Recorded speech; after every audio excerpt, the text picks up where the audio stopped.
ایک درویش اور اس کا شاگرد جو شہر کے شور شرابے سے اکتا گئے تھے اور جنگل میں ایک جھوپڑی بنا کر رہتے تھے۔ جنگل کے پرسکون ماحول میں عبادت کرنے سے انہیں بڑی راحت ملتی تھی۔ درویش بڑا ہی عبادت گزار تھا۔ اس کو یہ خوبی عطا کی گئی تھی کہ وہ خوابوں کی تعبیر جان لیا کرتا تھا۔ ایک دن جب درویش عبادت کرنے کے بعد لیٹا تو اسے خواب آیا کہ آج سے 8 دن کے بعد اس کے شاگرد کی موت ہو جائے گی۔ یہ خواب دیکھ کر درویش کی آنکھ کھل گئی۔ اسے اپنا یہ خواب سچا لگ رہا تھا۔ اگلے دن صبح اٹھ کر اس نے شاگرد کو بلایا اور کہا کہ میں تمہیں 7 دنوں کی چھٹی دے رہا ہوں، تم جاؤ اور اپنے گھر والوں سے مل آؤ۔ یہ بات سن کر شاگرد بڑا خوش ہوا اور بولا میں بھی اپنے گھر والوں سے بہت اداس تھا اور میرا دل بھی انہیں ملنے کو کر رہا تھا۔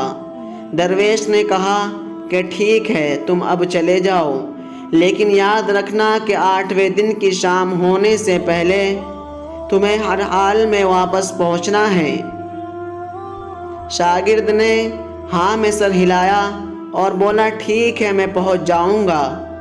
یہ کہہ کر شاگرد نے اپنا سامان اٹھایا اور اپنی منزل کی طرف روانہ ہو گیا۔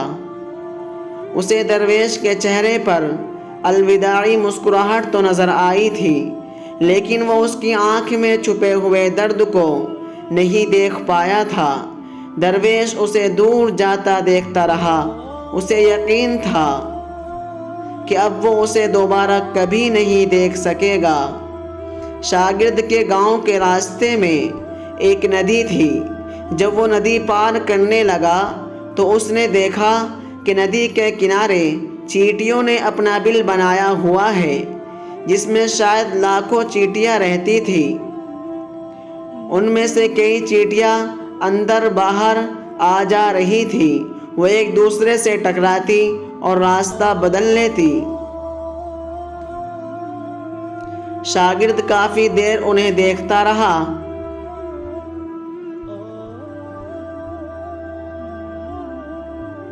اچانک اس کا دھیان ندی کے بہاؤ کی طرف گیا۔ ندی کا پانی آہستہ آہستہ بڑھ رہا تھا۔ ندی کے بہاؤ میں تیزی آتی جا رہی تھی۔ اگر ندی کا پانی ایسے ہی بڑھتا رہا تو جلدی ہی وہ چیٹیوں کے بل میں داخل ہو جائے گا، جس کی وجہ سے لاکھوں چیٹیاں ماری جائے گی۔ شاگرد یہ سوچ کر پریشان ہو گیا۔ اس نے آس پاس کے کھیتوں میں نظر دوڑائی تو اسے ایک کدال نظر آئی۔ اس نے جلدی سے اس کدال کے ذریعے کھیت سے مٹی کھودی اور چیٹیوں کے بل کے چاروں طرف ایک گھیرا سا بنا دیا تاکہ ندی کا پانی چیٹیوں کے بل میں نہ جا سکے۔ چیٹیاں اب بالکل محفوظ تھی۔ یہ کام کر کے اسے بڑا سکون ملا اور پھر وہ ندی پار کر کے اپنے گاؤں پہنچ گیا۔ اپنے گھر والوں، دوستوں، رشتہ داروں سے ملنے ملانے میں 8 دن کیسے گزر گئے پتہ بھی نہیں چلا۔ اب اس کی واپسی کا دن آ گیا تھا۔ صبح سویرے ہی وہ سفر پر نکل پڑا تاکہ شام ہونے سے پہلے وہ اپنے استاذ کے پاس پہنچ جائے۔ ادھر وہ درویش اپنی جھوپڑی میں بیٹھا یہ سوچ رہا تھا کہ اب تک تو اس کا شاگرد یہ دنیا چھوڑ کر جا چکا ہوگا اور اسے ساری زندگی یہ افسوس رہے گا کہ اپنے شاگرد کے آخری وقت میں وہ اس کے پاس نہیں تھا۔ وہ درویش بیٹھا یہ سب باتیں سوچ ہی رہا تھا کہ اسے کوئی شخص آتا دکھائی دیا۔ درویش حیران ہوا کہ اس وقت شام ہونے کو آئی ہے تو کون آ رہا ہے، لیکن جب وہ قریب آیا تو درویش دیکھ کر حیران رہ گیا کہ یہ تو اس کا شاگرد ہے۔ انہوں نے بھاگ کر اسے گلے لگایا۔ جہاں اس سے مل کر انہیں خوشی ہوئی تھی وہیں وہ حیران بھی تھے کہ یہ ابھی زندہ کیسے ہے۔ کیونکہ ان کا خواب تو ہمیشہ ہی سچ ہوتا تھا۔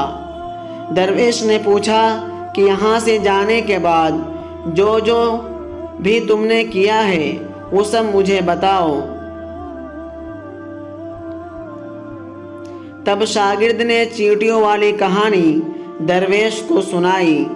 درویش کو فوراً سمجھ آ گیا کہ شاگرد نے جو لاکھوں چیٹیوں کی جان بچائی تھی، اسی نیکی کی وجہ سے اس کو ایک نئی زندگی ملی ہے، اس کی عمر میں اضافہ ہوا ہے۔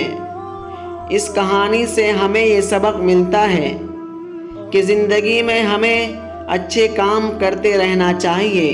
اس کہانی کی طرح ضروری تو نہیں کہ اچھے کاموں سے ہماری عمر ہی لمبی ہوگی، لیکن اس چیز کی گارنٹی ضرور ہے کہ دوسروں کے ساتھ کی ہوئی نیکی ہماری زندگی میں آنے والے دکھوں اور پریشانیوں کو کم ضرور کر دے گی۔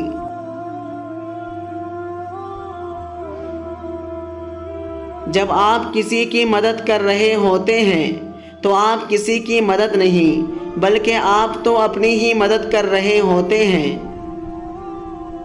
کیونکہ آپ کا کیا ہوا اچھا عمل کئی گنا بڑھ کر آپ کے پاس لوٹ کر ضرور آتا ہے۔ کسی کی مدد کرنے کے لیے ضروری نہیں کہ آپ کے پاس بہت سارا پیسہ ہو یا آپ کے پاس بڑے وسائل ہو۔ آپ کسی کا دکھ بانٹ کر بھی اس کی مدد کر سکتے ہیں۔ کسی کے چہرے پر ہنسی بکھیرنا بھی اچھا عمل ہے۔ اپنے لفظوں کے ساتھ کسی کا حوصلہ بڑھانا، کسی کو سہارا دینا بھی، اسے موٹیویٹ کرنا بھی اس کی مدد کرنا ہے۔ آپ ایسا کر کے تو دیکھیے، دوسروں کی مدد کر کے تو دیکھیے، دوسروں کا دکھ بانٹ کر تو دیکھیے۔ آپ دوسروں کے دکھ بانٹیں گے تو آپ کے اپنے دکھ کم ہونا شروع ہو جائیں گے، آپ کی زندگی خوشیوں سے بھر جائے گی، آپ کی عمر میں بھی برکت ہوگی۔ زندگی آپ کو کچھ دیتی نہیں، یہ تو بس آپ کو وہ لوٹاتی ہے جو آپ نے اسے دیا ہوتا ہے۔